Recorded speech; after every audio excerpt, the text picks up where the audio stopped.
What does it mean to be a man? Not perfect, not fearless, but courageous enough to look inward and stay. Manhood became a mirror, not a microphone. A space of courage, a place where men could be honest before they were impressive. This is our 100th episode. Yes, our 100th conversation. And today we discuss the champion mindset. Very fitting.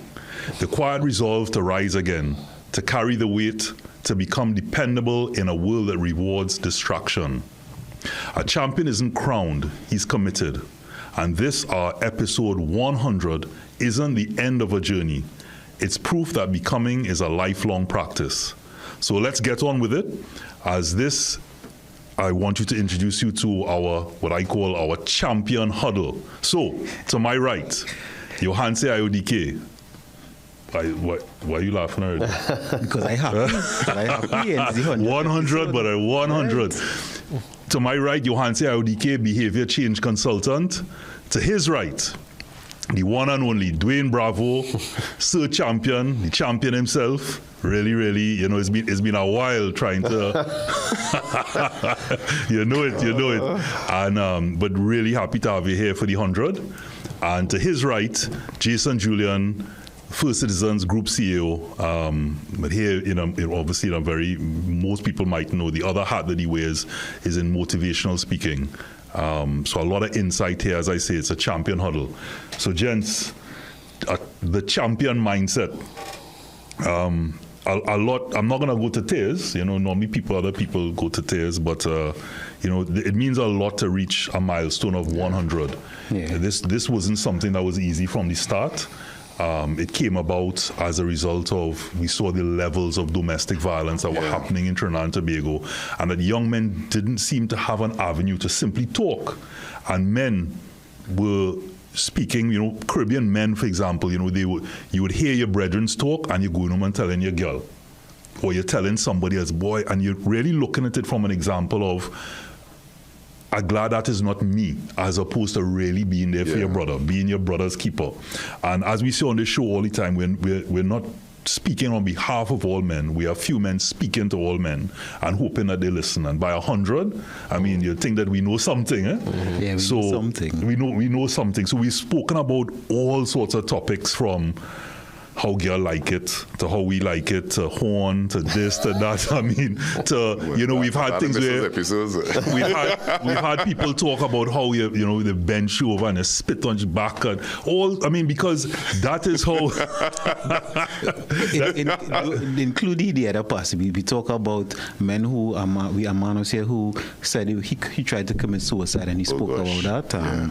We had a father and son. We spoke about bullying. We had a father and son. Speak about the dynamics. So it have the gritty side too, but also the other side of being a man. And one thing I would say, what I understand thus far is, being a man have no one definition. Yeah. Right? Every man here have a context in which they live in. Mm-hmm. Right? Whether it's a country, a culture, a religion, so forth and so on. And yes, we may try to define what is to be a man in one, but I think every man has to define that for himself. Mm-hmm. So in other words, even with the show, we were speaking to people where they're at. Correct. At that particular point. And that's how we talk. We like sex and we like bacchanal, and we talk nobody talks with I like to go in there and we have the horizontal tango, and you talk like a man. You have to talk like a man, and therefore what we did was never to be crude. It was all about trying to reach people simply where they're at. So at 100, it was a grind, but I think we've done some really, really good work. And representing here today the 100, to have you guys on is a really, really emotional. And I hope our viewers and listeners. Robert, that's the definition of a champion. And if you look at the dictionary meaning of what a champion is, it's somebody who surpass all rivals. Now, a rival also had to be a person. Mm-hmm. It could be a mindset, because sometimes you grow up and you're thinking that I could only reach a certain level. So you surpass that. Mm-hmm. And even for us, as 100 episodes, I mean, we always hear that men don't talk. Right? Or people might even want to hear what men say. Mm-hmm. But here we are. at 100 episodes, and what we was rated top 5, top 10, something something like that. I mean, in top 10 in local, in terms of TV, ManHOOD is number one consistently in local TV, which is good, because the messaging is more important, is what we getting out. And as you said about consistency, one of the quotes I have here today, I like my quotes and my local colloquialisms. Champions are defined by intensity in moments, but by consistency over time. Yeah, and that's the thing, right? So you're celebrating 100 episodes. The first thing that came to mind is perseverance, boy. Because to get to 100 meant that you had to get past 1. Right. And then 2. And by episode number 5, you might have been asking yourself, are we making an impact? This making a difference? This making sense? But we're here. I feel honored to be amongst the 100 episode crew. I mean, they're going on in history. It's be a trivia question one day. But we are champions. But where it is, and more specifically, and that's why I wanted to come to the topic as the champion mindset. And Dwayne, I have some specific questions I want to ask you with regards to your career and all the rest of it. But just in a general conversation, that champion mindset, you've always come along and you've said, this is the champion, Sir Champion. But you walk, you don't just talk the talk, you walk the walk. What keeps you there, keeps you with a smile, keeps everybody around you also smiling, Well, I mean, growing up in Santa Cruz, you play different sports. When it's cricket season, it's cricket time. When it's football season, it's football time. Then, you dabble in basketball, track and field. So for me, growing up, anything ball sport, I want to be involved. But not just be involved, I want to win. So for me, that mentality was instilled in me from a very early age. And I think even now I have my kids, or even I'm in my coaching and my speeches, champion mentality doesn't mean that you just say it. Yeah. You have to live it. Some people might think, okay, because he sing the song Champion, then he put that. No, it's way before that. Because before that song, I always enjoy winning. I enjoy competing and winning. So if you play me in a basketball game, even though you're a basketball player, I will believe I could beat you. That is just my belief. It's up to you to beat me. But it's not going to be an easy ride. And I do everything like that with that mentality. I don't care. I run and through, Where you get that mentality from? Just growing up compete, because I was always so I have elder brother.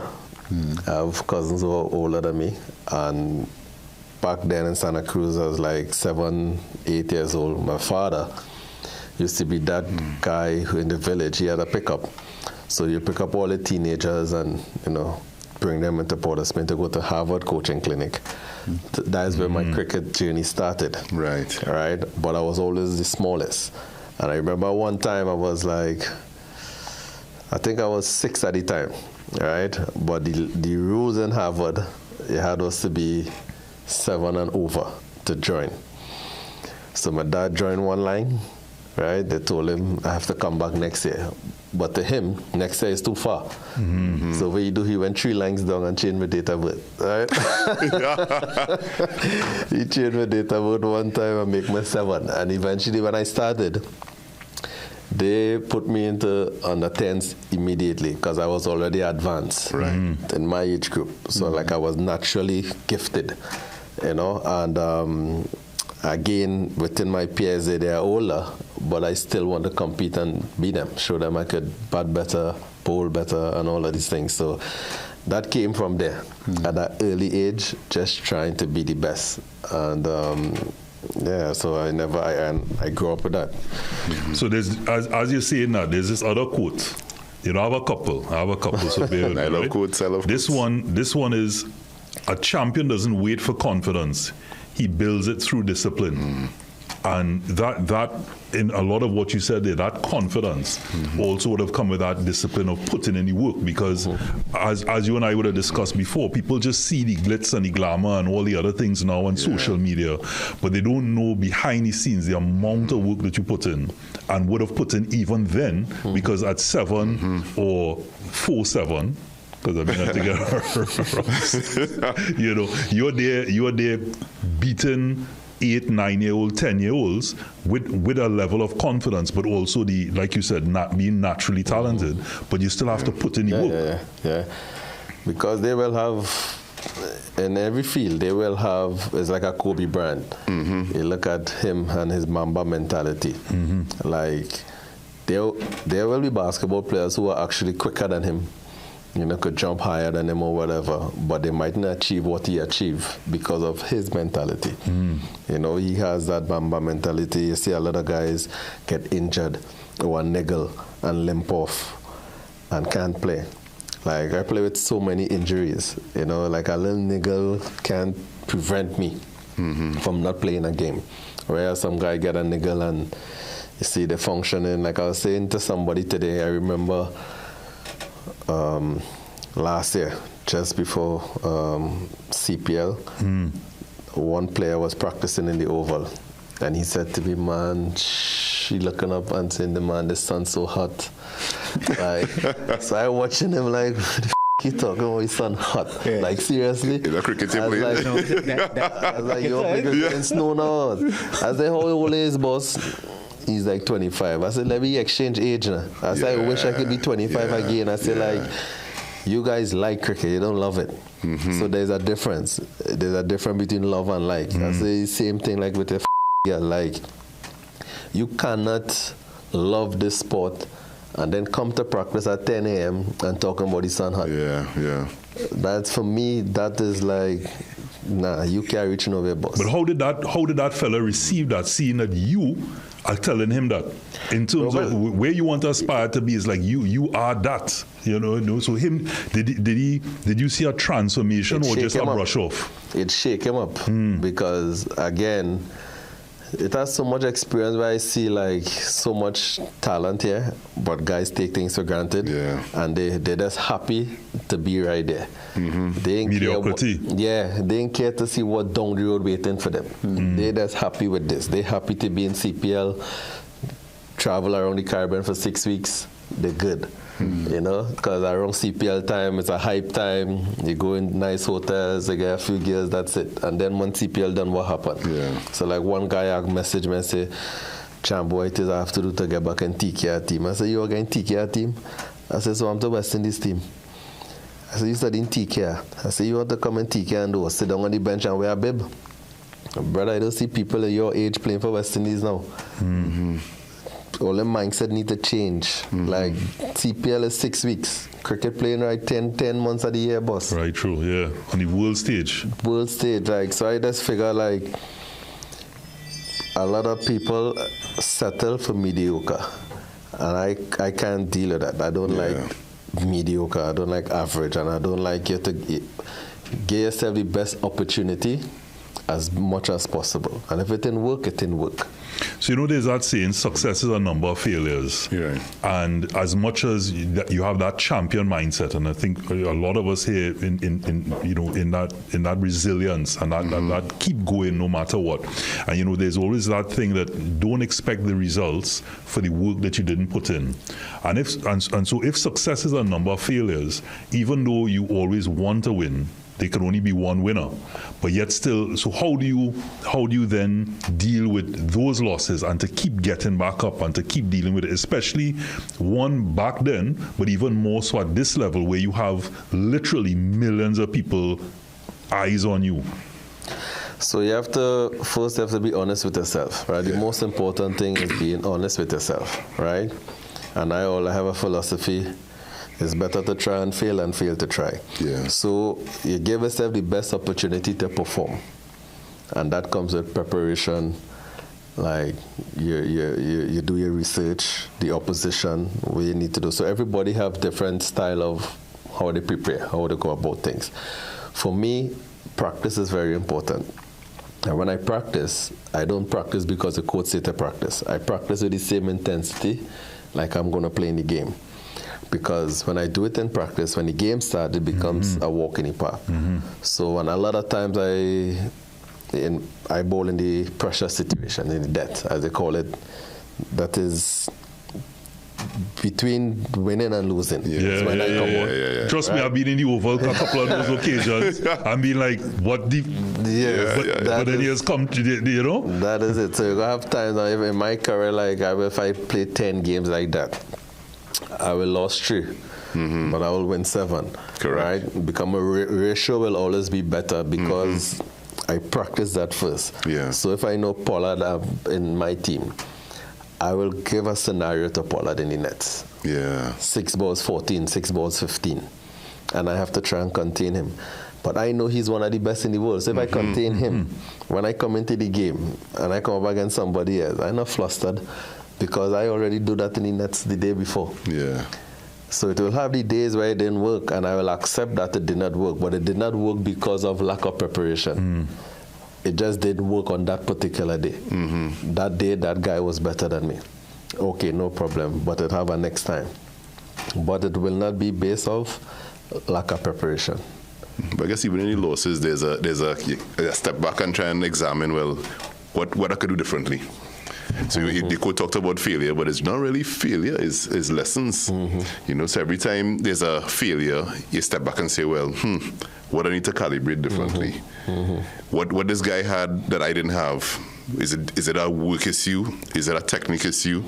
Is it that, you know, just that I had a bad day and why I had a bad day? And why would you even want to go that in depth? Yeah.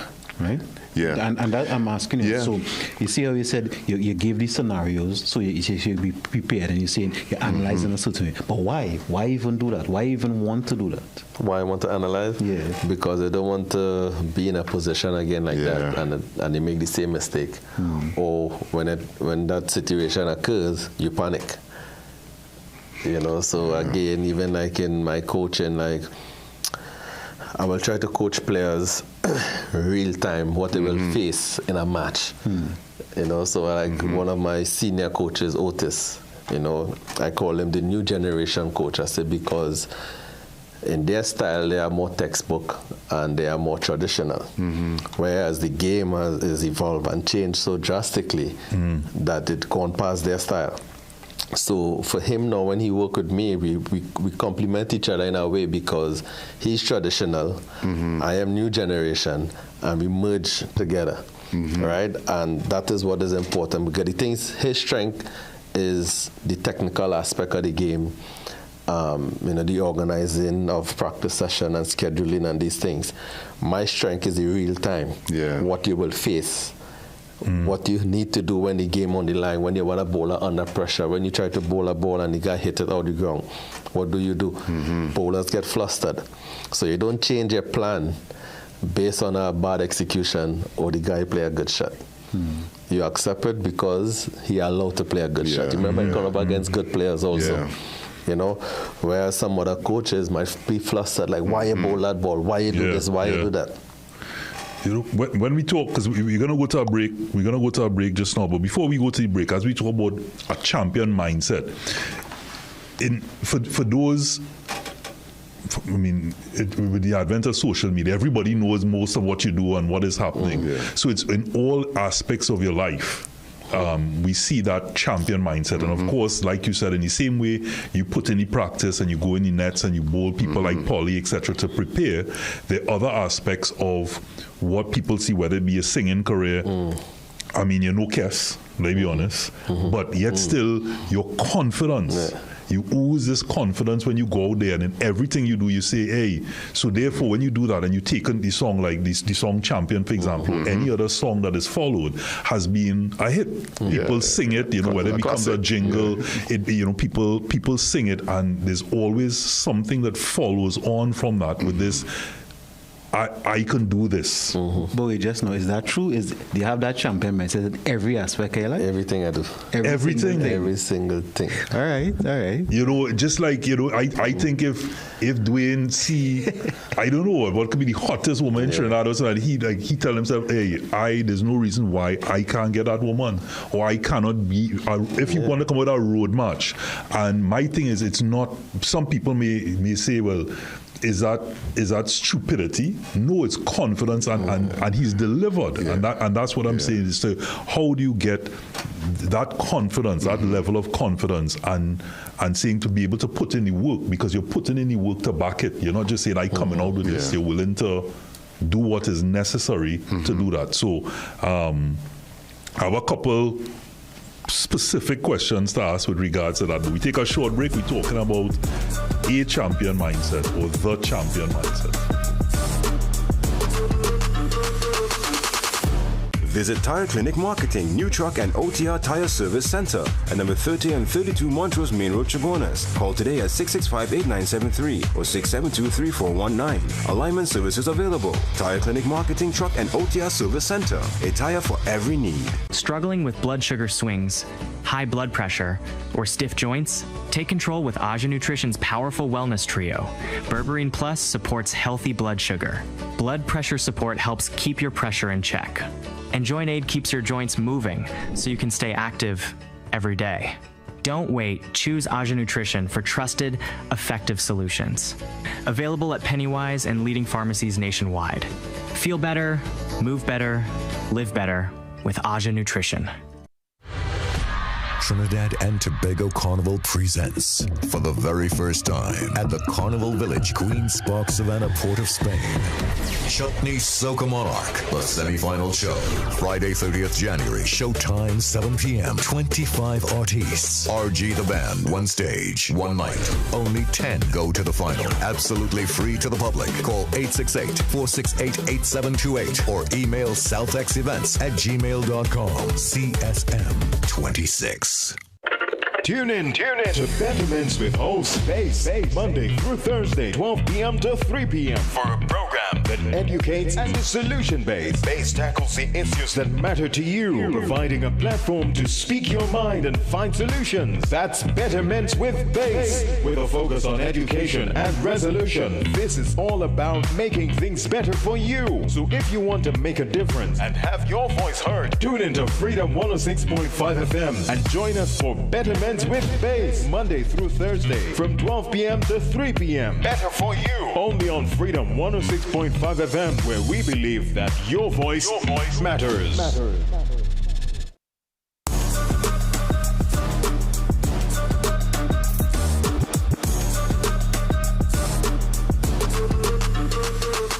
This is ManHOOD, and we are talking a champion mindset.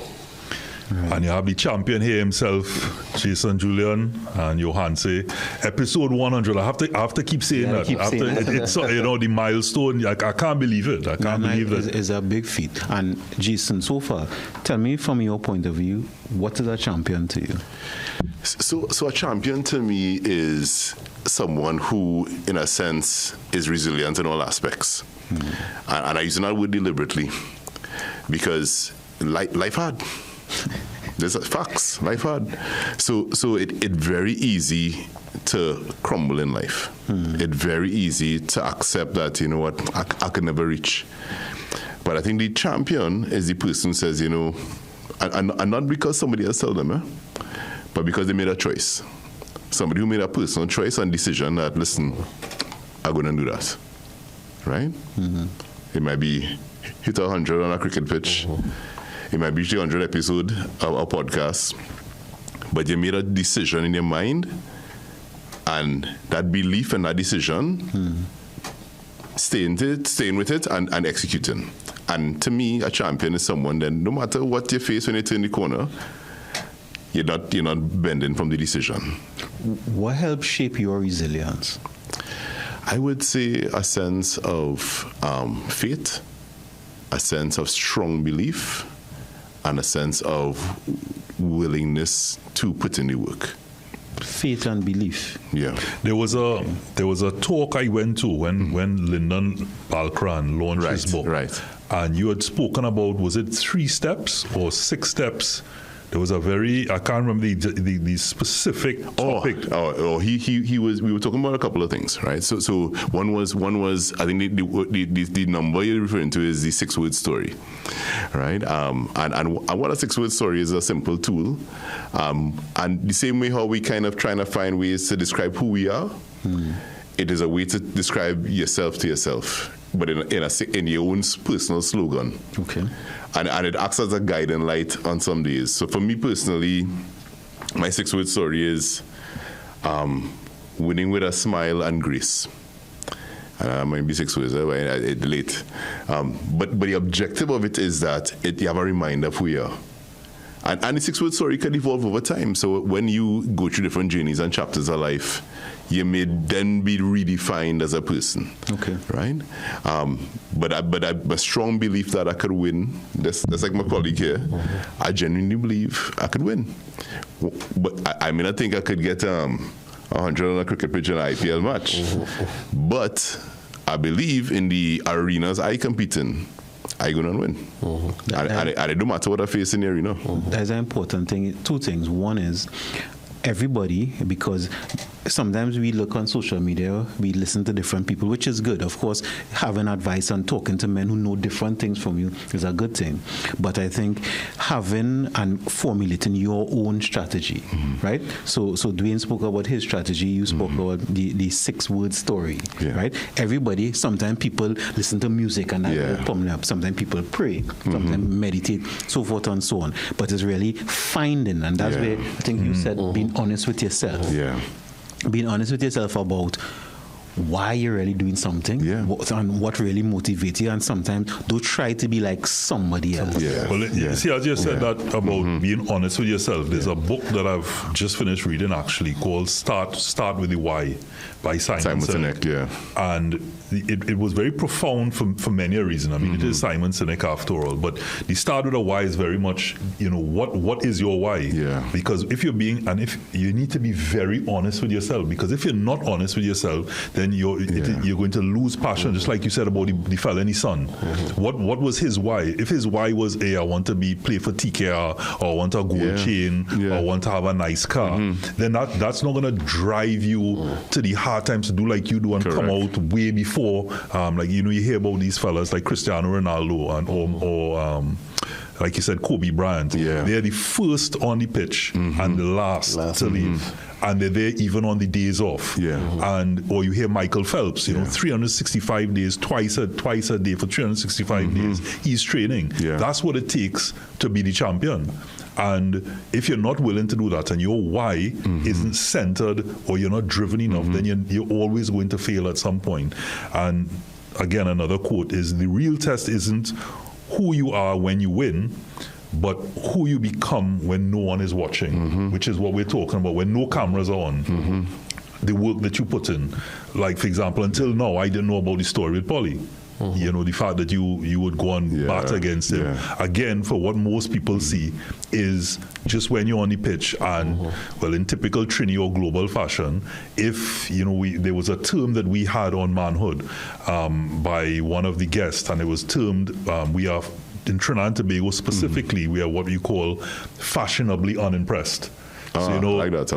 So where we seemingly can't just big up people just so we have to kind of coast, as they say. So we easily could go to a game and don't care what you put in is, if you're not hitting me at 6, but he's a tongue, boy. Other man could, boy, one thing, and everybody's a coach. You know the thing? Everybody's a coach, and we love it, but at the same time, we hate it in certain ways. Trinidad is the only place. The only place in the world I ever get booed.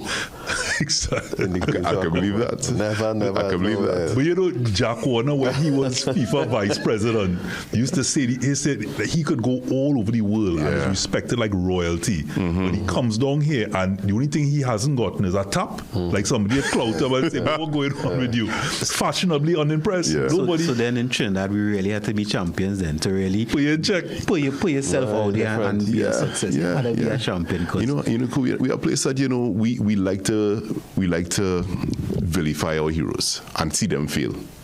I look at when we watch Olympics, and I always remember growing up and you're looking at Atul running the race. Atul a world champion in the world championship. They playing Mark the clip in the night now, the guy winning the gold medal. And anybody in the room watching, all the saying, ain't you look how Atul lip bouncing, boy? Atul lip bouncing up and down. Never study the man that's winning the gold medal. But again, we had a smile because we are unique, not just in the accent, but in that behavior. But the term was coined, and it comes from a position of trauma as well, you know, historical trauma, but fashionably unimpressed. But before I go into these things, Dwayne, how did that feel? I mean, I know you smile at all thing, but to say, does that drive you more to say, but I want to impress my people. I want to be recognized here more than anywhere else in the world? Nah, I think that was just a moment of the fans being disappointed. We had just get knocked out in a semi-final game, and you know, that game played in the Oval, we lost, and then I went and watched the finals. Jamaica play Guyana, I think, in the finals, and my face came up on the screen. Oh gosh! Watching the game, and then that is where the boo come over. I smiled because I know the fans were hurting. But I know they didn't mean anything because I honestly get a lot of love and respect here, and then. The following year, I won the trophy for them, the first trophy. So that happened in 2012. Right. 2013, I won the trophy. And all. 2012 was Red Steel. It was on. So 2013 was Red Steel, the first trophy. So still Red Steel. But those things don't faze me. They don't faze me because it's, again, fans react on emotion. Right. You know, and it's not my duty to retaliate towards a fan when they express the emotion and the disappointment. And when you are one of the main players, the star players, so like my mom was in the stand and she started crying. Oh gosh. Right? When that happened. Ah, so okay, you know, so our mother is different. You know, I have to tell her like it's okay, like you know, even Brian Lara get boo, even you know, so to kind of calm she down. But for me, they wouldn't get a reaction out of me. So I want to get specific. When you learn that to separate that emotion, because you say fans operate on emotion, so you don't react. When you learn that in your career, I think that's just how I live my life. Okay. Like I don't get flustered by what somebody else think or say about me. And I live my life. I know I live an honest life, and I give myself the best opportunity to be the best version of myself. Right, and it's in a sport you will not be performing every game, every day, day and night. So I learned to accept not to retaliate. I learned to accept that I will have disappointments, and you know, I live my life in a way where I try to be in a position where I'm not easily influenced. I don't get flustered. So like I grew up around people who drink alcohol and stuff. That was a big one. And I don't self-drink. He don't drink, I don't smoke. I don't gamble. I don't do none of these things. But I am around it. You know, so it's just I have a mind on my own that I believe I lead. You know, and if you want to follow, you follow. But I ain't following nobody. You know, so embody that champion. And I say like a real champion mindset. No, but when you look at that, it's so, especially Trinidad it's such a big part. I find it difficult because I'm not a big drinker. I might have one, you know, but every now and again. But it's so much part of our culture where people go, where you're drinking. Correct. And when you don't, people, you know, especially if they have a cooler or something, and you don't want to drink, you look like something wrong with you. Something wrong with you, and because they want that, and you in your environment, I could imagine, it's like, well, take one, man, and you get upset, and you're like, no breads. To the point of, but. The questions I want to get to specifically with regards to in that champion mindset is, you know, you wrote, we're coming back to the song Champion, and it became a global symbol of joy. Right. You know, you see people in those videos doing it, and it wasn't just a song to dance along. People smile and they felt part of something, you know, and went viral as a result. But for many men, as we were talking about, that only see that lifestyle and may aspire to be there, or for the right reasons or the wrong reasons, or just not wanting to put in the hard work. But for many men, being a champion feels like a heavy burden. A demand to never show weakness or failure. We talk about that all the time. So in your quietest moments, which is what I really want to get, the moments people don't see, away from the stadiums, the music, how do you redefine champion for yourself so that it's a source of strength rather than an impossible standard to live up to? So So like how we touch on faith, right, and prayers and stuff. So I believe in my God, Jesus Christ, right? And I always believe that, again, the way how I live my life in a way is that I don't believe God will put me in a position I can't handle something. Yeah. Right? And I think I'm a gift from God with my talent and with everything that I have. So even with that song, Champion, right? How the idea of that song came about, 2014, was the lowest time in my cricketing career. That we had just came back from India. I don't know if you guys remember that back then in 2014. I was the captain of the West Indies team. We walked out of the tour because of contract issue. And out of the 15 guys who was on that particular tour, I was the only one. Never get the opportunity to play for West Indies again. Wow. Right? And the West Indies went to the World Cup in 2015. And that's the only time I started questioning myself in terms of my career-wise, if I made the right decision, and not sure. So the team had a bad World Cup to get exited, and then right after the World Cup was CPL. And that was the first trophy we won for TK, for Trinidad in CPL, our first trophy. And right there and then, after questioning myself and doubting myself, I was able to rise and lead my team to our first championship. When I did that, I felt like I get back my mojo again. Yeah. And I was like, fuck, they can't stop me. There you go, man. Yeah. They tried their best there you go. to sink me. Yeah. And it didn't work. Yeah. The team went to Australia. They get knocked out. They didn't have qualified for the first round. And then now I come here now and take this team and win my first championship. And I went to Jamaica the week after just to celebrate and relax. And the beat was playing. And I turned to my brother and I said, yo, this rhythm, bad. Let me have access to it. And when we get access to the rhythm, we went in the studio and I started to say I'm a champion, like I'm top of the world again. And then I say, let me start to call all the champions who inspired us. Nice. And that's how this song came about. So it became like a mantra, like your way to get yourself. And to express how I feel. Because again, I was able to express myself in music. Now I wouldn't be able to express myself, because I'm not the individual to go on social media and express myself in a... I ain't going to do that. You know, and social media, I use it to uplift people, uplift myself, show positive things. But through the music, I was able to express my hurt and my feeling without, you know. So what was in darkness in terms of those moments that people don't see, you were now able to release through the music, and it gave you that. So that song means more to you than most people would know. So as it's bringing joy for you, it was a purge of sorts. It brings me into this. Don't worry, I only have 3 specific ones I want to ask, right? But it is the 100 episode, so allow me. So your career, as you just mentioned, your career was often a battleground, not just against batters, but against systems and administrations. There are many things that have happened, many labels. So many men feel like they are fighting uphill battles against a system in their own lives. You know, there's just, yours is just on TV and in the papers and everywhere else. But when you were sidelined or faced with the less favorable labels, what was the internal dialogue that kept you from becoming bitter?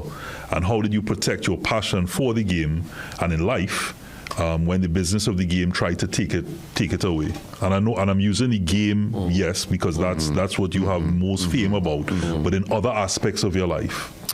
So again, it's all about belief and faith. Like if I always say, like if this door closed, I know our next door will open. You know that one time.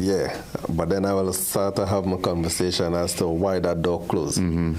Right? I will try to ask certain questions. Why this door closed? Is it because it's time to go through this door?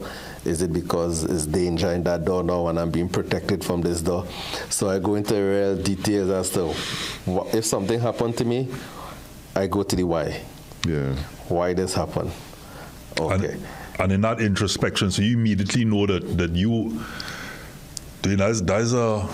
That's a powerful place to be, boy. When I say, like when you think of so many areas in your life, when something happens, instead of just saying, why me? And immediately go to the victim, it's simply saying, in your spirituality, that, hey, there's a reason behind that. And I have the faith to move forward. So Now, Jason, you had mentioned faith before. Yeah. How do you keep your faith? No, good question. I mean, I do actually dimension it as keeping or losing. Because to me, I've accepted the fact that there are lots of things I can't control. I've accepted the fact that there had to be a God, boy. I've seen enough things in my life that prove that to me. Trust me. And as a consequence, when I say faith, it is speaking from a place of confidence that beyond my own abilities and beyond all the work I'm going to put in, that God favor will be with me, that God wisdom will be with me. It's bigger than you. It's bigger than me. And that God grace will be with me. And I agree with everything you said. Sometimes you have to step back and say, well, left or right, or stand still. So for me, the faith is there, is reinforced every day. What happens, I find, is that because you're human, you might get depleted, you might get stressed out, you may be put through the ringer and you just want to lie down and give up. But right. So I have a process of renewal, right? So, and that renewal is assigned to the faith too. So the physical aspect, well, have mechanisms to kind of manage my own personal stress. Then there's the spiritual aspect. Listen to my worship songs on the morning. And the worship songs speak to me. I'm speaking to myself. I'm speaking to the master.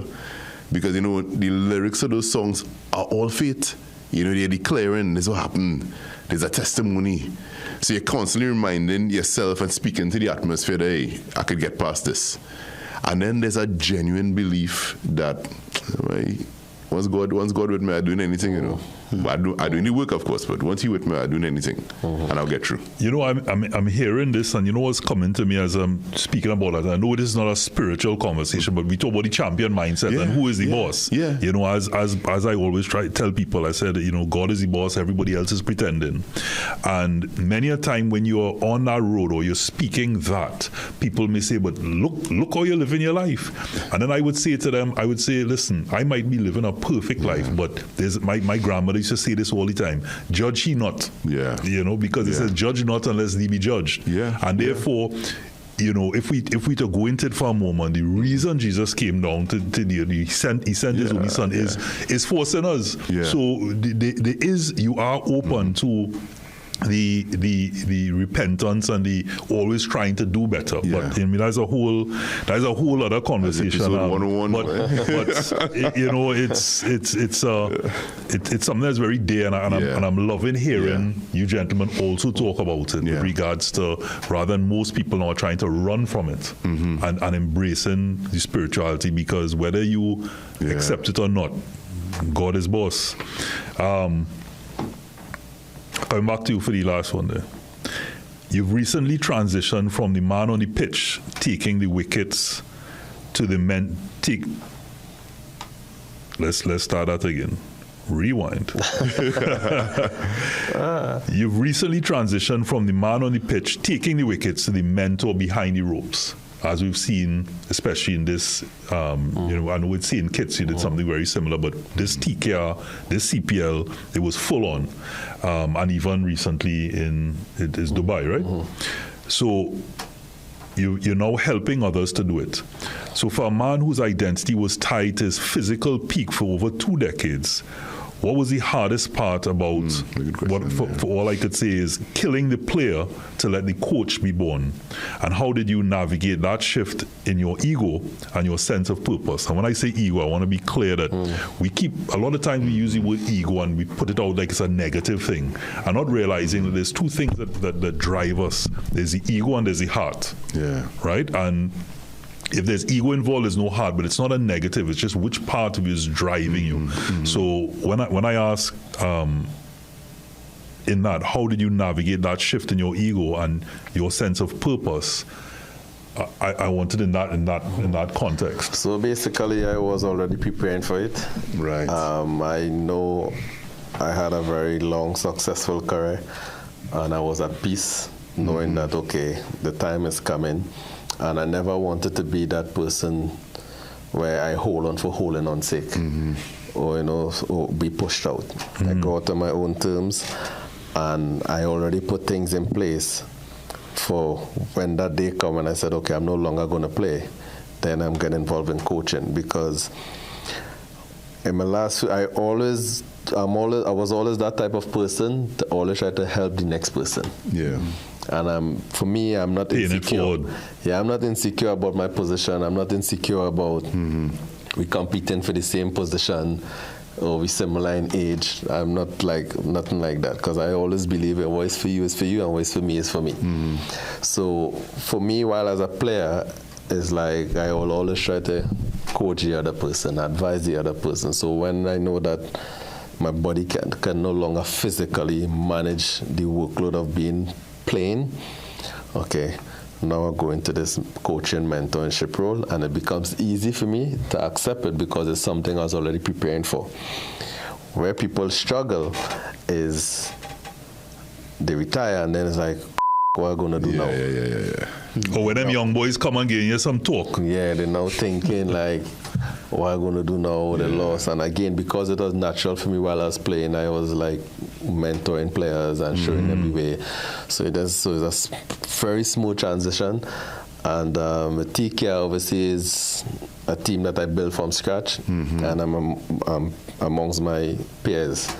And that respect is there. So, and I always tell people it's important to have respect by earning it, not by fear. So my players shouldn't be scared that, if I walk in, everybody's like this. No, so like a lot of things when the team is down and out, I will run a joke. I will, like in my team meetings and stuff, I will show girls in bikinis. And nothing to do with cricket. Yeah. And these guys will be like, started laughing, and then I go start to sing a song, because at the end it's a stressful sport. And when you're in an environment where, especially if you're not performing well, the last thing you want is for a coach to come and song as though like, oh my God. Yeah. Nah. So I always try to lighten up the room and try to encourage you guys and remind them, you have a gift, use the gift. You know this guy, Andrew Fletcher? So one time we play a game, right? That the finals we win when I leave Trinidad, I went and play for St. Kitts. So we play in the finals, right? And Fletcher is batting. But every time he's batting, he's like looking up, right? Looking up. He hit a shot, he's looking up. So I say, Fletcher, what I'm saying? He said, I'm praying. I say, okay. Fletcher, I'm praying. So, okay. So the game done now. We win the final. I went to him and asked him. I said, Fletcher, what you praying so far? What happened? Every whole day of prayer? He was like, yeah, bravo, I believe in that. I said, so wait. So if you pray and I pray, right? Who God gonna bless? So not because you pray more, that means he gonna bless you, He gave you a talent. He gave me a talent. Yeah. He gave everybody a talent, right? Not because you guys sometimes relying on too much of the prayers that they praying and expect prayers to God give you a gift, boss. Use it. That is what the gift is for. Not believe because you pray 3 times and I pray once, he go favor you over me. You understand? The preparation. I'm a different angle to that. Yeah. Because everybody different, right? Maybe you had a pray once and he had a pray 3 times. Right? And I point it like that because, again, when you all were talking about the methods you all have, everybody have a different method, right? And what I agree with is not saying that my method better than yours because I pray more. I agree with you that you shouldn't do that. But some people method different, right? And some people, for want of a better, would require something a little more of doing something than somebody else. Yeah. So I just. So I think maybe because of the occasion, because it's a final. Yeah. And I just felt because I play same on many occasions on the same team and all of these things. He's a very faithful man, but I do figure that in the game in itself, that he do that it's like every ball, it's like every minute, every ball. It's like he just forget he's a cricketer. But he might give the same reason. Say, well, because it's a final, I'm playing every minute, every ball. No, but like you had said earlier, the thing is, it reminds me of that story where the fella that was drowning, and a boat came. And he said, nah, go ahead, God will save me. Another boat come, he said, nah, go ahead, God will save me. And eventually drowned. When he went up there, he said, well, God, let me drown. He said, but I sent 3 boat fare. Yeah. But you hit the nail on the head in so many ways, because you always see people praying and they're looking up to the heavens and things like that. And you're right. Why is God, if all are we praying, right? And why am I going to gift you something as opposed to the other person? And it's about, if I don't win, there's a reason for that. There's another door, as you said, that is opening. There's a reason why I'm not winning. There's a lesson to be learned in here. Yeah. But I know we have to go to a break. But before we go to the break, I just wanted to find, there's this thing, Jay, Dwayne, Johan say that and you're probably best positioned to answer this. So many times when people succeed, and even you from your role, I'm surprised your hair is still black. One of the youngest, to take on the role of group CEO, of a large financial institution, First Citizens, is not an easy task. But also you with a following that you have and the pressure, because when you play or do anything, with the whole of Trinidad on as far as they're concerned. So when you lose to them or you bowl a bad ball, it is all. But then a lot of times you find that people in motivational speeches, etc., sit there and say, hey, it's about working hard and about doing this and about doing that. But there could only be one doing Bravo. There could only be one Brian Lara. There could only be one Jason Julian at any given time.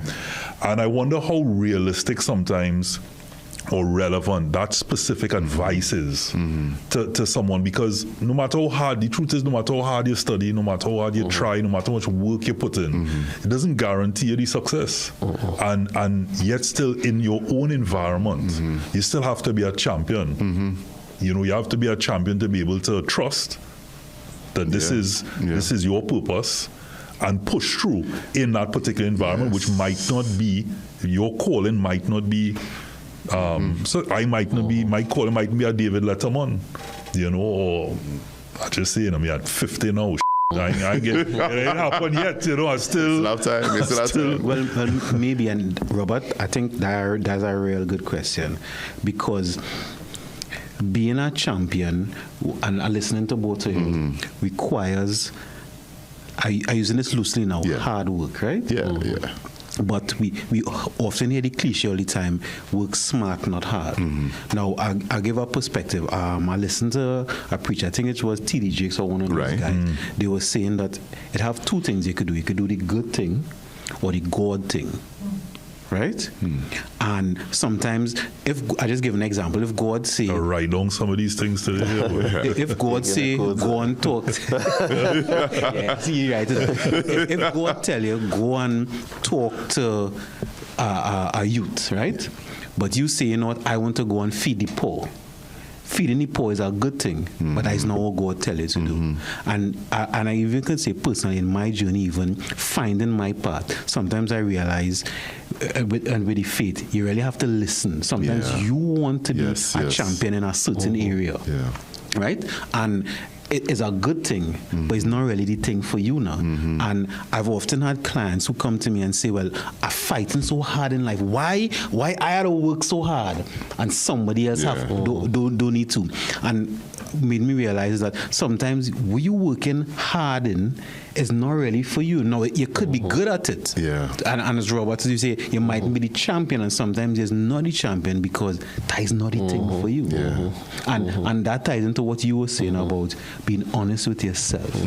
Being honest with yourself, why you're doing something and even what you do. Correct, And with that one, good luck, Tabri.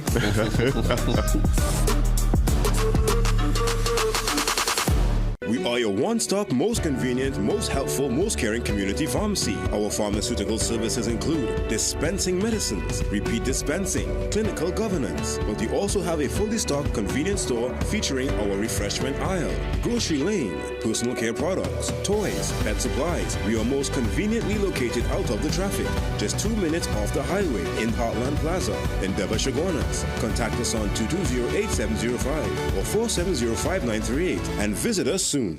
Panadol's new formula, 5 times faster than other paracetamol brands. There's no time to waste during special moments. When I need fast pain relief, I choose Panadol Rapid. With its new formula and exclusive technology, it's 5 times faster than other paracetamol, giving me effective pain relief. And it's also gentle on my stomach. Because my greatest gift is giving them special moments. You turn the key and all you hear is click? Don't stress. Call Battery Boss. We've got you covered. Battery Boss carries the only real deal Alpha X and Austin batteries with a full replacement warranty from 14 to 20 months. No long talk, just fast service to get you back on the road with roadside assistance, plus free battery testing.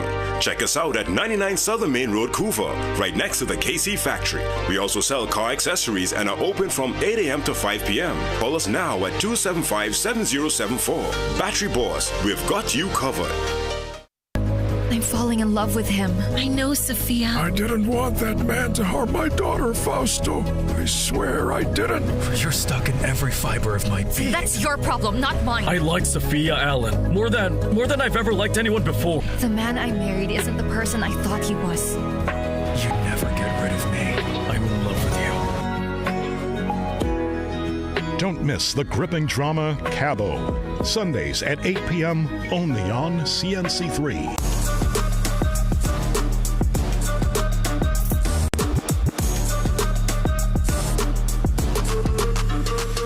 This is Manhood. We're talking about a champion's mindset. Right, and so far the discussions, my little summit I get in from each of your guys is that belief is one. And yes, we could believe in God and whatever religion people watching you are, but part of it is because you are blessed by God or created by God, and even people who don't believe in God, the universe creates you, right? That means there's something special, you know. Right, and discovering and again discovering what you're special at.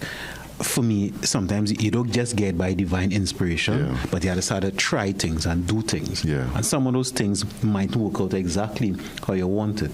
But if you continue trying something, when I say try, just do something, right? And I know sometimes that's be difficult because, as Robert, you were saying, somebody might watch what you're doing and say, I want to be just like him.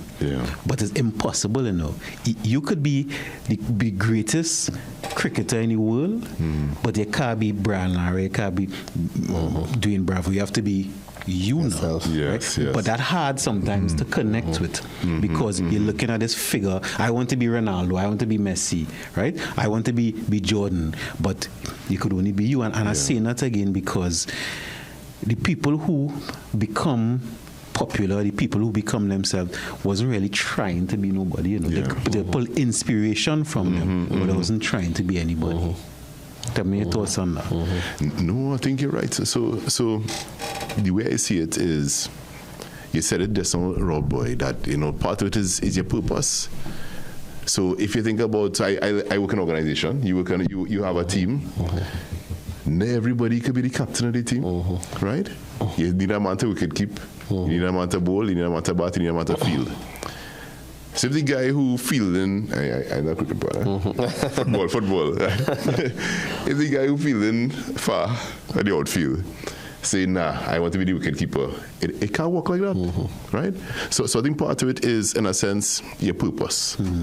And even in that vein, it means that as a person, you have to get real comfortable with being honest with yourself. And you know what, this is my part here. My part may mean that this is the space that I was born to play in. Even if I want to be the wicketkeeper, I ain't meant to be a wicketkeeper. You see, what you say there when you talk about that's roles and in purpose. And there's that thing I heard once where how you do anything is how you do everything. True. And true. In being very comfortable with this is my role, this is my purpose, this is the chain, or this is the link that I play in this chain, or this team in order for the overall success. Yes. And about realizing that that is my function. And not everyone can be a captain, but there are, like, we know, I don't know, maybe, how it is now, but definitely growing up playing football. Yeah. And everybody want to be a striker. When you're looking, everybody, Robert, I don't know if they still use the word goaltender and things like that. Yeah. Everybody want to be a striker, and you can't get nobody to run back because everybody want to score the goal. Because they're the person, mostly the person that you remember. But is it understand that, listen, if I am chosen to be defense, and defense is my talent, and I realize that I'm better positioned here, and I trust in the coach and whoever else the person may be, then I must tell myself that I am going to do the best that I can, and be the best that I can in doing this for the sake more than self, for the team. Yeah. And again, how you do anything is how you do everything. If you're not being a team player in that area and you want to be something that you're not called upon in that particular team, if you want to go and start your own team, then that's how you operate in life. Yeah. And that's going to be your outlook in what you do. But it comes back, it all ties into in knowing what that purpose is. We started off where you spoke about being well, in that case, getting into Harvard by being 4'7". I'm saying 4'7". You see what I did there? 4 as in FAUX, but 4'7". You see how it came in there? The number, right. Dory, I'm doing this for a long while now.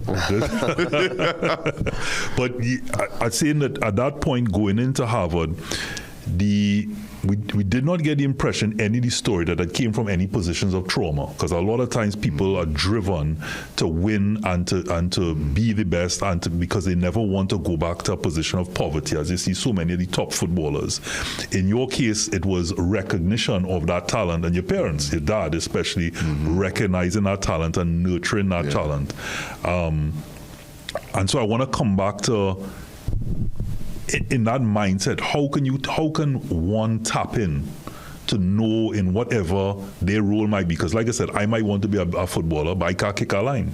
So, but in some way I would know that I'm better at this, and this is my calling.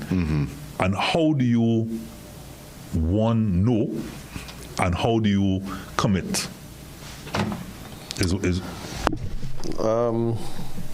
Well, you talk about poverty, right? So obviously I also come from humble beginnings, very humble, right? My dad was a taxi driver. My mom was a housewife, a taxi working dad. And I have stories of, I used to be like, my dad had a car, we used to call it the BOC. A big old car, right? It used to be like, he used to have this big wagon, but it was old. And them Kingswood out there. Yeah, them Datsun, is this? Datsun, yeah. Big old, but, and me and my brother, Darren, we used to like be embarrassed if he used to come and pick us up. Because if he coming in town, coming Queen's Park, or he coming, everybody, Porsche car and things, so we embarrassed, so we used to wait till our peers leave, or we walk way down the road and then come and meet him and stuff. So, but my poverty wasn't in a way where I never felt that like hungry. I don't know where my next meal coming from, because as the little that they had, they make it work. But I see my dad struggle to put together a kit for me. Yeah. And as a growing up, cricket equipment very expensive, and to get a bat. Not like football, you pay a pair of boots and that is it. Bat, pads, gloves, bag, shoes, helmet. Transport, food. You're looking at all $4,000. And let's imagine that $4,000 20-something years ago, right? So I see my father have to go by a cousin, by a friend, and gather that kind of money or get sponsored and all of these things. So for me, and that is why I'm so grounded still, because I know how it is growing up that we didn't have it. But my parents were disciplined, and they were honest, and they tried to make whatever little they have, make it work. So as for me now, like, I always make the joke and say, okay, I am successful, I have money. But my dad remained the same way. My dad remained a poor man. My dad don't have a bank account. He don't have a credit card. I remember when I went to buy him his first car, he chose the cheapest car. And today he still remain the same way. So like, he's my cook now. He do everything for me. And this man, he go see on videos and stuff like. I know him too, My father, I don't think my father ever asked me for more than $2,000 TT. Never. And he will only come at a certain time of the year when he want money. Birthday, Christmas, hey, my birthday coming up, you know, I have to pass some money, right? That's it. My mom is the same thing. My mom is just like, you know, I don't like to bother you, you know, and it's like, but I just happy that I'm able to reach in a place where I could provide for my family and make things better. So that's why for me, again, sometimes I'll travel just to get back that experience again. You traveling? Come. When you travel? But you now see on my social media, that thing went viral about 4 days ago. I travel from Rising Road to Port of Spain, go into City Gate, take a maxi, sit down in the maxi, drop off in St. Augustine. I really see the City Gate thing, but I didn't realize you had travel. It's travel, I travel. And it's like people watching me, but like they ain't sure. This man resemble that man is a doppelganger, but I'm looking just like Dwayne, bro. I'm looking, but bro, I will look better looking though. It's like, so for me, and then like when I'm home, I like home food. I like cook food. I like to go and eat double. I like local things. As much as I'm successful, I ain't lose my Speaking of family, man, I mean we've had a nice conversation all the way through, but you know, it's the 100th episode. I had to take it down. I had to take it down a little bit, you know, to our roots of the show as we talking men talk here. You know, you as you mentioned about family, recently had a family vacation. And I don't know how many of those you've had, but you know, the man had, you know, you had your, let's put it this way, you had your whole family there. And everybody was smiling. How I struggle to have one woman with a child smiling on a regular basis. How you pull off that kumbaya and that's not just at that point. That's generally how it is with you. Well, again, it's all about how I live my life and the things I believe in. I don't believe in not speaking to somebody on a whole. Like I don't think I have enemies. Somebody could dislike me, but it's just on them. You know, and it's not to say I do them something for them to dislike me. It might just be a natural, man, I just don't like you. That is your business. But I live my life in a way where I respect people, and everybody should just be happy. And now I have kids. Obviously, it's 3 kids with 3 different mothers, so it's important. So people say, well, because he has money, he can do it. It has nothing to do with money. It's just because of how I live my life. Be respectful. I have my kids.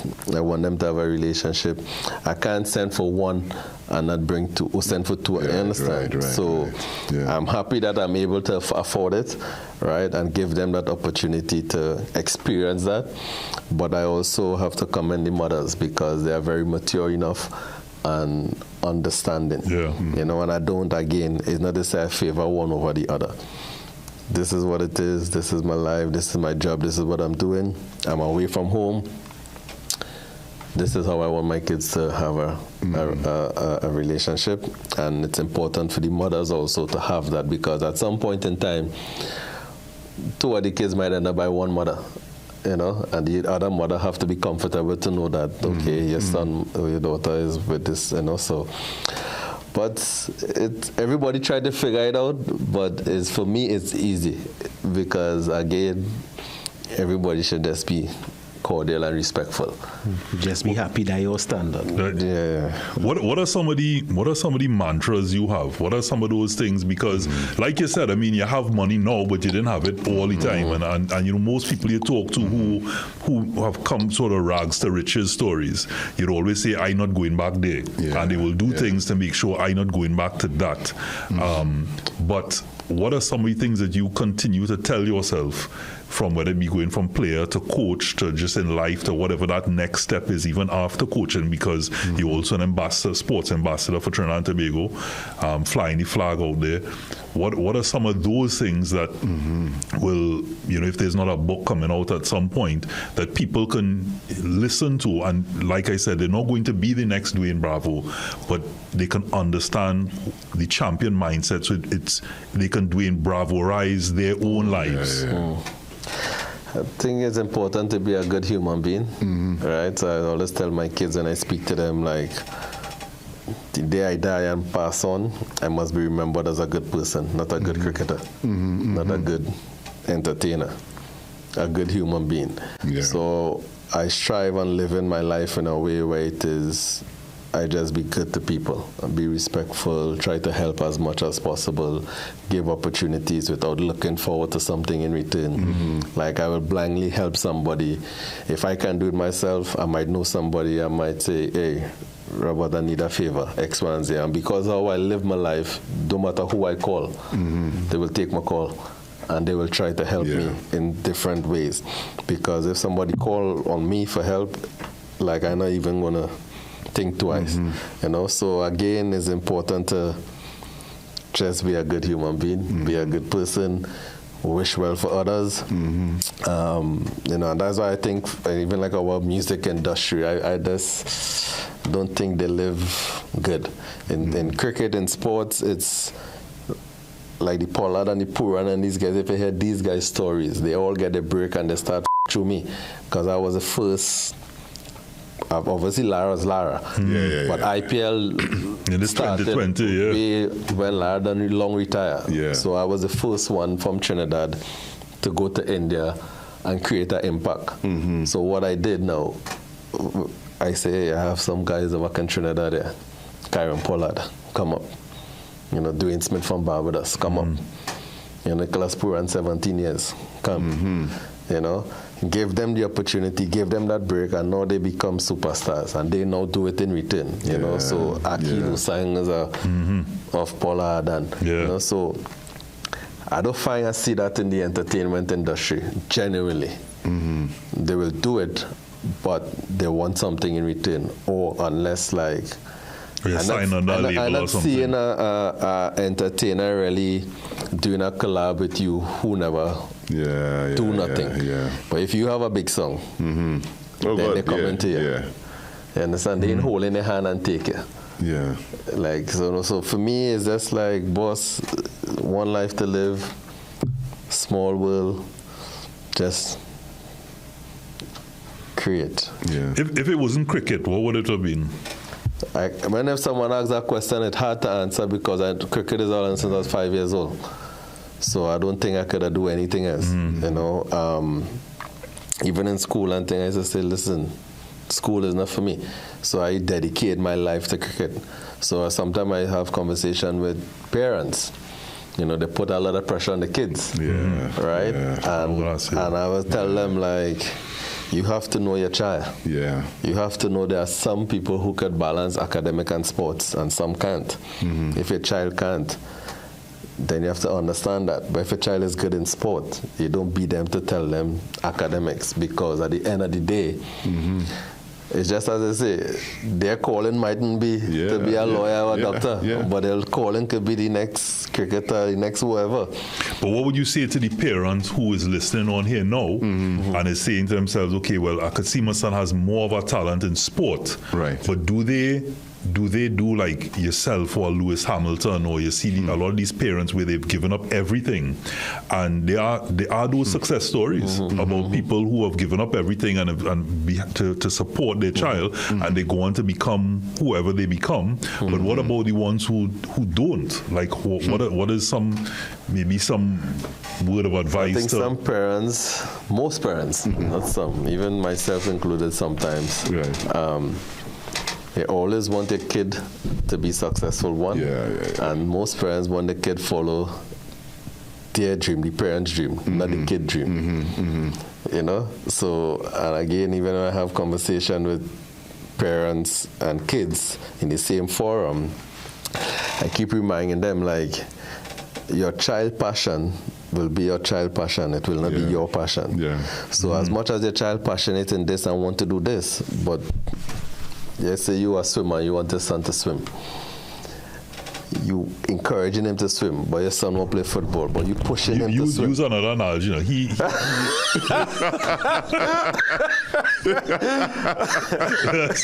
Nobody look at you and say there's no swimmer. Diamond bread, you know,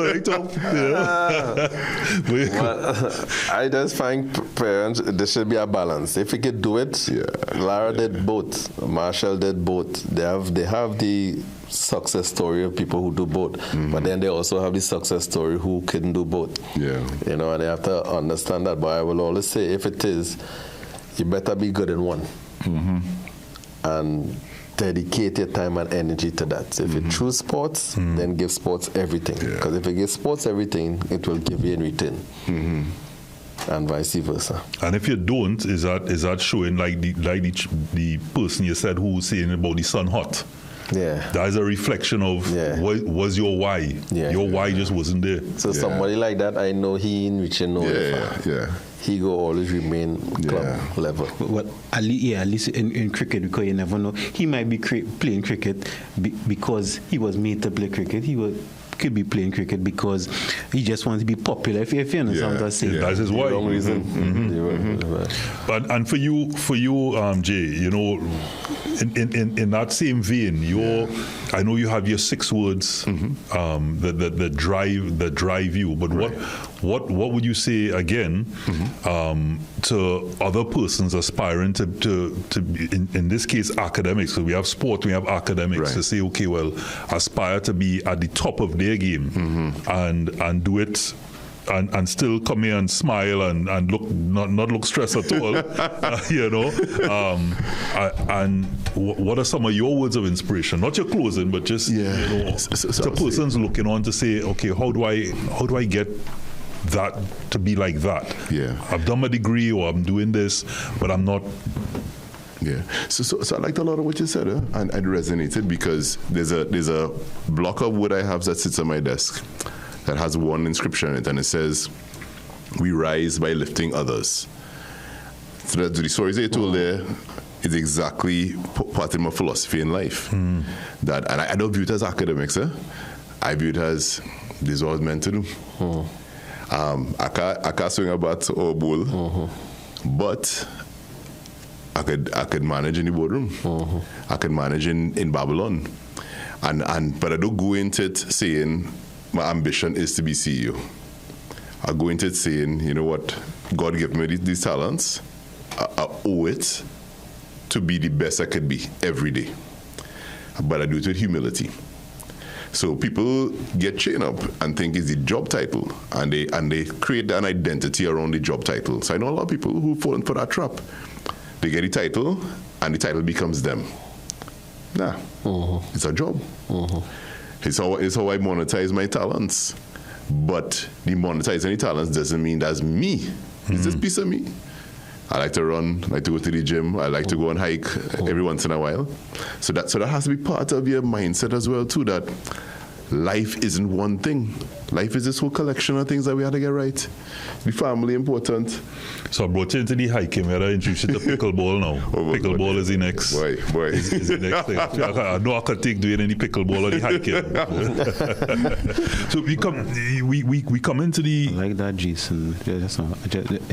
I like that, and that's something I taken one time. You're monetizing your talents, right? Versus people use the talents to get money, right? And I like that distinction. That just helped me even to those viewing, because the good thing and the God thing. Because sometimes I think I just want to be a CEO, I just want to be a superstar, versus my talents make me into a superstar. My talents make me into the That's exactly it. So when you say the good, I just want to clarify for me how I'm putting that in the back of my head is when you say the good thing versus the God thing, because you're saying versus as if you should be doing this versus that. I'm just saying that's how it came across initially. To me, it's you're doing one thing, but you should be doing the God thing. Because the God thing is your purpose, and as long as you're fulfilling your purpose, which is your why, and you can be honest, coming back to that, being honest with yourself, you're never going to be led astray. You will always be. I say it all the time. If you're falling, fall on your back, because if you could look up, you could get up. Oh, I like that. And so, with that, in terms of in the spirituality, well, use that in a different context. is he sure to talk about that? So again, your why, being guided by knowing that, and that's what I'm going to take away from this as well, is that whole door. When a door closes, a window might open, and in having that faith to know that is what is going to happen, and this is happening for that reason, as long as you know your why is fulfilling that purpose, because you could be in victim mentality. That you could something could happen, you could say, oh, that's me, and and then you say, well, God is good, just like the whole praying scenario. Everybody's saying that, and everybody God gonna provide, and thinking that means everybody's gonna get money, or everybody's gonna get a car, or everybody's gonna come out of poverty, but that mightn't be your purpose. And it's being seated and rooted in that this is what I'm here to do. This is why I need to pray for that revelation, so to speak, as to what indeed is that purpose. Because again, even in sitting here, my purpose mightn't be ever to be David Letterman. It might be that somebody hears something that we've said here today, and they go on to do great things. And the purpose was simply to bring together. That's the thing, boy, Rob. So when you said it the first time, I said, well, boy, Rob not seen himself. This is episode 100, and all I'm thinking is, the multiplier effect of what you're doing here. You may never see the fruit of it, but you're planting seeds in people's lives for generations. Some young man gonna be on a show like this, and he has to come and say, I watch an episode of ManHOOD, I listen to Doing Bravo, and my life change. Which, if that happens, if one person is touched, then we've done our job. Achieve something. And that's the whole point of the champion huddle here. So with that one, Jay, I'd like you to start things off with your closing. Right. No, what I would say is that there are many different ways you could look at the champion mindset. But let's start with the fact that it has to start in the mind. And if it's starting in the mind, you have to start with belief. Because if there's no belief, there's no achievement. So you start with belief, you make a choice, you make a decision, then you have to be. And the B is confidence, preparation and training. And preparation and training is all aspects, the grind, the discipline, the getting ready for it, what become around the bend, the conviction you must have, the resilience, the grit. And then there is the becoming. I'm not a grammar student, but becoming is almost present, continuous. It's not a destination. You ain't go reach. So the becoming means there's a continuous pursuit of that purpose.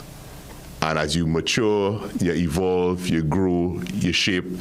That champion mindset means that I could win a trophy today, I back out tomorrow to get the next trophy. Because the becoming is not about the one trophy. It's not even about winning today. is continually becoming what I was meant to be in terms of purpose, in terms of talent, in terms of execution, in terms of impact, in terms of planting seeds and lifting others. That's the becoming. And that never going to end until God say, all right, time to go in the ground. And that's it. What's your closing? What's your closing? My closing, so champion mindset, as I say, champion mentality. It's important for the youths out there to gain belief is one thing. Run your own race. Yeah. Don't feel as though, okay, he do this, so I could do it too. This happened at this particular time, so why taking so long for it to happen for me? Run your own race, trust the process, and believe in God. Yeah. And again, as you mentioned, everybody have different faith and different belief. Trust in your God, but also trust in yourself is the most important thing. And don't let anybody tell you you can't do it, you can't make it, you can't achieve it. Yeah. Champion mentality. Mm-hmm. What is before you, just two things there, what is the most profound thing you would say that you've heard? You know, people always say these quotes or these things that resonate with them, like Jay said, with he has that block of wood. Yeah. What would you say is one of the most profound things that guides you, or you've heard that change your life? And then the other thing I'd want to hear from you is what do you understand as what it takes to be a man? If we could. What does it mean to take? What does it? What does it mean to be a man? Like, what would you give as a definition of a man? And then what is something a quote that? I think being responsible. To be a man comes with responsibility, and it's important for you to be a protector and a provider. Mm-hmm. And that's not only just for your family, but for your village, for your community. It's important for you to be that person that people look up to and say, yeah, this guy, that for me is a definition of a real man. Yeah. And the other what is? Like something that someone has told you. It could be from your dad. It could be somebody in the bar, a fan. Something that someone has said to you that you that. It's simple. I think again, what is to be is to be, and then running your own race is important. Okay. Gentlemen, it's a privilege to be among champions. And Robert, I mean, congratulations too, because having 100 episodes or something is a major accolade. And those looking on, those who have watched the 100 episodes with us, thank you very much. And what I think is inspiring, what I'm seeing, and even thinking back on all the episodes, is that really every man is a champion in his own right. Right? And if you keep trying to be a champion or somebody else, you will fail instead of being yourself. So even if you don't believe in God, so God created everybody uniquely, so therefore you cannot be somebody else. But even if you don't believe in God, the universe created all of us uniquely either way now. So either way is you cannot, and I think I could say this vehemently, you cannot be somebody else. You can only be yourself. And you're guaranteed to win. You're guaranteed to win as yourself. The other day, I think it's a 15-year-old boy asked me, I went to do a session in our school, and he asked me what it is to be a man, right? And we get asked this question all the time, and as I grew, that question evolved. And in that moment, I told him, you shouldn't try to be a man, you should try to be yourself. Right? And I remember in that moment, I even wonder, am I trying to be a man? Because a man is an archetype too. Or am I trying to be myself? No, I am a man, right? If you understand. But when you do and try to be yourself, or aspire to be yourself meaning whatever God or the universe you believe create you to be, then you will win and you'll be a champion. There's that saying that if you aim for nothing, you'll be on target every time. But in yourself, like you said, the one thing you're guaranteed to be good at if you only introspect and be true to yourself is being yourself. Yeah. Because no one you're guaranteed can be you. So with that, a champion isn't someone who wins all the time. He's someone who refuses to quit on himself. So the champion mindset is ownership of your choices, your discipline, your growth. It's doing the hard things when no one is watching. And being a man isn't about dominance, it's about dependability. Becoming someone others can count on, especially when it's uncomfortable. Championships aren't won in public moments. They're earned in private decisions. That's the work. That's the standard. That's what it means to be a man. So this is manhood, number 100. I think somebody showed me, these signs that people do it. Number 100. So thank you for continuing to be part of our tribe. This championship forum that we have here. And remember, we're not speaking on behalf of all men. We're speaking to all men, to everyone.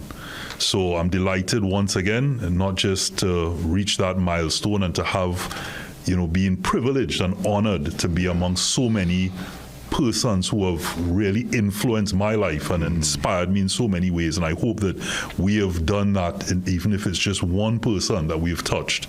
So gentlemen, Johanse, Dwayne, Jay, thank you so much for being here, for being in this room. Pleasure.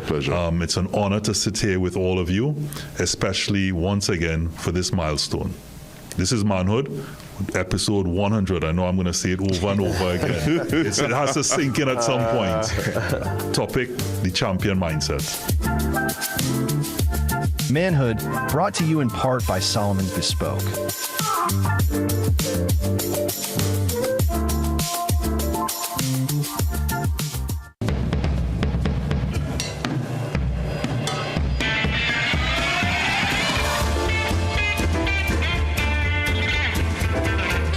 You're watching CNC3.